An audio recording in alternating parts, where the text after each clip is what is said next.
আসসালামু আলাইকুম। আমি মোহাম্মদ তারেক মোল্লা আছি মিক্সচার কোচিং এর পক্ষ থেকে এবং আমার ইউটিউব চ্যানেল হলো টিকে ত্রিপলি আপডেটে। যারা এখন আমার ইউটিউব চ্যানেলটি সাবস্ক্রাইব করেননি সকলকে সাবস্ক্রাইব করার জন্য অনুরোধ করা গেল।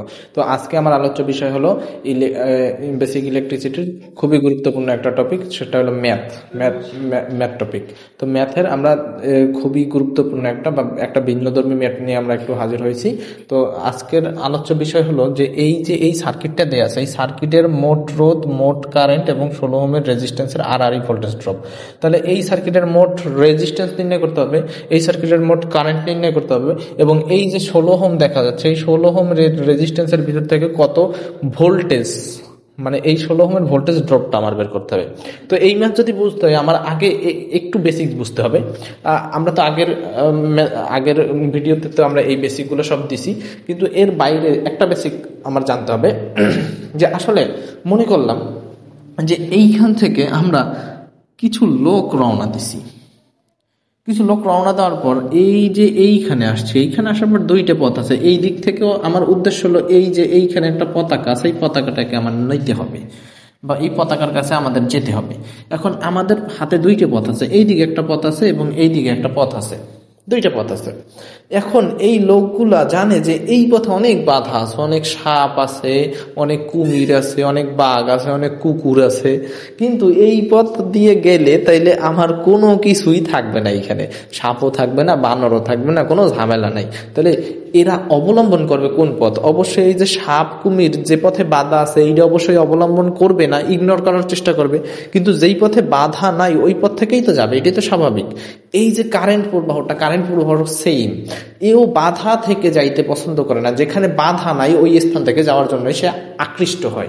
যেমন 200 ভোল্ট যখন দিব তখন যে এইখানে যে যদি একটা কারেন্ট প্রবাহিত হচ্ছে, এই কারেন্টটা আসলে এইখানে আসার পর তিনটে পথ পাচ্ছে, কিন্তু তিনটে অপশন, এই একটা অপশন, এই একটা অপশন, এই একটা অপশন। এখন আমার 5 ওহমের ভিতর থেকে 3 ওহমের ভিতর থেকে এই যে রেজিস্ট্যান্স মানেই তো বাধা নাকি? তাহলে 5 ওহম রেজিস্ট্যান্স এখানে একটা বাধা আছে, 3 ওহম রেজিস্ট্যান্স এখানে একটা বাধা আছে, কিন্তু এইখান থেকে একটা শর্ট পথ আছে, এখানে কোনো বাধা নাই। তাহলে কারেন্ট কি অবশ্যই বাধার পথে যাইতে চাইবে না, যেখান থেকে বাধা নাই ওইখান থেকে যাইতে চাইবে। তাহলে কারেন্ট কি করবে? কারেন্টটা এইখান থেকে আইসা এইদিকে চলে যাবে। তাহলে এই 3 ওহমের ভিতর থেকে কারেন্ট প্রবাহিত হইলো না, 5 ওহমের ভিতর থেকে কারেন্ট প্রবাহিত হইলো না। আর যার ভিতর থেকে যদি কোনো প্রকার কারেন্ট প্রবাহিত হয় না হয়, রেজিস্ট্যান্সের ভিতর থেকে যদি কারেন্ট প্রবাহ না হয়, তাহলে ওর কোনো ভ্যালু নেই, ওর মান জিরো। ও থাকাও যে কথা সার্কিটে, না থাকাও একই কথা। তাহলে এই সার্কিটটা সহজভাবে কি হবে, এইটা যদি বাদ হয়ে যায়, এই রেজিস্ট্যান্স যদি বাদ হয়ে যায়, তাহলে জাস্ট একটা সোজা দাগ হয়ে যাচ্ছে। কিন্তু ক্লিয়ার? তাহলে আমরা দেখি এই সার্কিটে যদি লক্ষ্য করি, আমার কিন্তু থিওরি ছিল কি বক্স টাইপের কোনো কিছু থাকলে ওইটার আগে সলিউশন করব। দুইটা বক্স আছে, এই একটা বক্স আছে, এই একটা বক্স আছে। এখন 12 আছে প্যারালাল, এতে তো কোনো সন্দেহ নেই। 12 দুই মাথায় এক জায়গায়, অন্য দুই মাথাও একই জায়গায়, তাহলে 12 প্যারালাল আছে। তাহলে 12 প্যারালালে থাকলে 12 তুল্যরোধ কি 12 গুণ 12 ডিভাইডেড বাই 12 গুণ 12 যোগ 12। তাহলে সলিউশন করলে 6 ওহম আমরা রেজিস্ট্যান্স পাচ্ছি। এই দুইটার এই স্থানটাতে আমরা 6 পাইতেছি। দেখেন এই স্থানটাতে আমরা 6 লিখলাম, এই স্থানটাতে 4 ছিল 4 লিখলাম, 2 ছিল 2 লিখলাম, আর এই 8 এবং 8 যে আছে এইখানে কিন্তু এই সেম কাহিনীটা ঘটছে। তাহলে আমরা কিন্তু বলতে পারি যে এইখান থেকে কারেন্ট আসলে তিনটে পথ পাচ্ছে, এই একটা, এই একটা, এই একটা। যেহেতু এই 8 এবং 8 এই দুইটা যত বাধা, তার মানে এর ভিতর থেকে কারেন্ট প্রবাহিত হবে না। কারেন্ট প্রবাহিত না হইলে তার মানে এটা থাকা যে কথা, না থাকা ওই কথা। তাইলে এই সার্কিটটার আমি সোজা একটা সার্কিট বলে দিতে পারি। দেখেন এইখান থেকে জাস্ট আমরা শর্ট করে দিছি, 16 ছিল 16 লিখলাম, 10 ছিল 10 লিখলাম, 230 ভোল্ট। এখন দেখেন, এখন যেহেতু বক্স নাই, বক্স না থাকলে আমরা কি করবো, এই ভোল্টেজ সোর্সের জাস্ট বিপরীত দিক থেকে দুইটা রেজিস্ট্যান্স আমরা সলিউশন করব। এখন এখানে দুইটা দেখার দরকার নাই, কারণ কি এই যে 4 থেকে একদম এই 2 পর্যন্ত এই পথটা জাস্ট একটা সিরিজ পথ থাকলে তাহলে আমাদের আলাদা আলাদা করার দরকার নেই। 4, 6 এবং 2 যেহেতু সিরিজ আছে, সিরিজে থাকলে তো আমরা জানি সবগুলো যোগ করে দিতে হবে। তাহলে 4 এবং 2 4, 6 এবং 2 যেহেতু সিরিজে আছে, তাহলে এদের তুল্যরোধ কি আসবে, জাস্ট আমরা যোগ করে 4 আর 6 10, 10 আর 2 12 ওহম আমরা লিখে দিতে পারি। তাহলে এই যে এই তিনটা রেজিস্ট্যান্সের পরিবর্তে একটা মান লিখতে পারি, যার মান 12, 16 জায়গায় 16 রইল, 10 জায়গায় 10 এবং 230 ভোল্টের 230 ভোল্ট।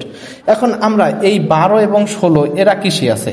এরা কিন্তু এদের ভিতর থেকে আলাদা কারেন্ট প্রবাহিত হচ্ছে এবং এই দুইটা মাথা একই জায়গায় আছে, তার মানে 16 এবং 12 এরা প্যারালাল আছে। তাহলে 12 আর 16 যদি প্যারালালে থাকে, তাহলে তুল্য রোধ হলো 12 গুণ 16 ডিভাইডেড বাই 12 যোগ 16। অলমোস্ট আমরা পাইতেছি 6.85। এখন এই 16 এবং 12 এই দুইটার পরিবর্তে পাইছি 6.85, 10 ছিল, 10-এর জায়গায় 10, 230 ভোল্টের জায়গায় 230 ভোল্ট। তাহলে এখন এই দুইটা যেহেতু দেখেন, এই দুইটা লক্ষ্য করলে আমরা দেখতে পাচ্ছি এই দুইটা কিন্তু সিরিজ আছে, সিরিজে থাকলে আমরা কি করি, যোগ করি। তাহলে এই দুইটা সলিউশন করলে আমার কিন্তু আর কোনো রেজিস্ট্যান্সই বাকি থাকতেছে না। তাহলে এই দুইটা আমরা যোগ করে দিতে পারি যে 8টি বা total resistance is equal to 10 যোগ হলো 6.85, অর্থাৎ 16.85 আমরা রেজিস্ট্যান্স পাচ্ছি, টোটাল রেজিস্ট্যান্স। এখন টোটাল রেজিস্ট্যান্স পাইলে আমরা টোটাল কারেন্ট পাবো। টোটাল কারেন্ট নির্ণয়ের ফর্মুলা কি, I equal to V divided by R, voltage হলো 230 আর রেজিস্ট্যান্স হলো মাত্র পাইলাম। তাহলে টোটাল কারেন্ট, এই সার্কিটের টোটাল কারেন্ট হলো 13.64। এখন আমার মোট রেজিস্ট্যান্স নির্ণয় করতে বলছে, মোট রোধ, এই একটা অ্যান্সার। মোট কারেন্ট নির্ণয় করতে বলছে, মোট কারেন্ট, এই একটা অ্যান্সার। এখন এই কারেন্টটা আর বলছে কি, আর বলছে 16 ওহমের আড়াআড়িতে ভোল্টেজ ড্রপ। 16 ওহম কোনটা, এইটার ভোল্টেজ কত সেটা আমাদের নির্ণয় করতে হবে। কারণ ভোল্টেজ নির্ণয়ের ফর্মুলা তো আমরা জানি, V ইকুয়াল টু কি IR, অর্থাৎ কোন জায়গার ভোল্টেজ ড্রপ পাইতে হইলে ওই জায়গার কারেন্ট লাগবে, ওই জায়গার রেজিস্ট্যান্স লাগবে।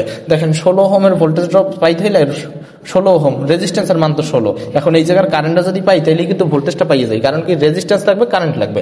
রেজিস্ট্যান্স তো 16 ওহম দিয়ে আছে, এখন জাস্ট কারেন্টটা লাগবে। তাহলে আমরা কি করতে পারি, দেখেন এই যে একটা সহজ সার্কিটে আসি, এই সার্কিটটাতে আসি। এই আমরা জানি সার্কিটের মোট কারেন্ট কত, 13.64। এই সার্কিটের মোট কারেন্ট 13.64। এই 13.64 কারেন্টটা এইখানে আসছে, 13.64 কারেন্ট কিন্তু এইখানে আসছে। এইখানে আসার দুইটা পথে ভাগ হয়েছে, এইদিকে একটা, এইদিকে একটা। এখন আমার ভোল্টেজ লাগবে কার, 16 ভোল্টেজ লাগবে। তাহলে এইখানের কারেন্ট আমার বের করা লাগবে এইখানে। তাহলে এই পয়েন্টে কারেন্ট ডিভাইডার রুলস দিয়া আমি দেখি যে এই 16 দিকে কত কারেন্ট গেল। আমরা বলতে পারি যে কারেন্ট ডিভাইডার রুলস যদি এই পয়েন্টে ইউজ করি তাহলে মোট কারেন্ট কত, 13.64। দেখেন 13.64 মোট কারেন্ট। কিন্তু বিপরীত শাখা, এখানে আইসার পর কারেন্টটা কিন্তু দুইটা পথে ভাগ হয়েছে, 12 দিকে একটা গেছে, 16 দিকে একটা গেছে। তাহলে আমরা তো 16টা বাইর করবো, তাহলে বিপরীত শাখা আছে কত, 12 আছে। তাহলে আমরা বলতে পারি মোট কারেন্ট ইন্টু বিপরীত শাখার রেজিস্ট্যান্স ডিভাইডেড বাই বিপরীত শাখার রেজিস্ট্যান্স যোগ উক্ত শাখা। উক্ত শাখা বলতে কি, আমি যেই শাখার কারেন্ট আমরা নির্ণয় করবো, আমরা কারেন্ট নির্ণয় করতেছি 16 কারেন্ট, তাহলে উক্ত শাখায় কারেন্ট আছে কত, রেজিস্ট্যান্স আছে কত, 16। তাহলে এইটা আমরা সলিউশন করলে অলমোস্ট আমরা 5.85 এম্পিয়ার কারেন্ট পাচ্ছি। এখন কারেন্ট যদি এই জায়গাটা পাইয়ে যাই, এই 16 কারেন্ট যদি পাই, 16 রেজিস্ট্যান্স তো জানি 16, তাহলে ভোল্টেজ যেহেতু আমরা নির্ণয় করতে বলছে, V ইকুয়াল টু আমরা জানি IR, তাহলে V16 equal to I16 R16। I16 R16 অর্থ হলো 16 ওহমের কারেন্ট, 16 ওহমের রেজিস্ট্যান্স। তাহলে 16 ওহমের কারেন্ট তো আমরা পাচ্ছি 5.85, আর 16 ওহমের রেজিস্ট্যান্স তো 16ই, এই দুইটা গুণ করলে অলমোস্ট আমরা 93.6 ভোল্ট আমরা পাচ্ছি। ঠিক আছে, দেখেন কতটা ইজিলি আমাদের করা যায়। তো আজকে এই পর্যন্তই থাকবে, সময় দিয়ে সাহায্য করার জন্য ধন্যবাদ। আর এই ভিডিওটা দেখার আগে অবশ্যই আমার আগের ভিডিওটা দেখবেন, নইলে কিন্তু ঝামেলায় পড়ে যাবেন, বুঝবেন না। তো আল্লাহ হাফেজ।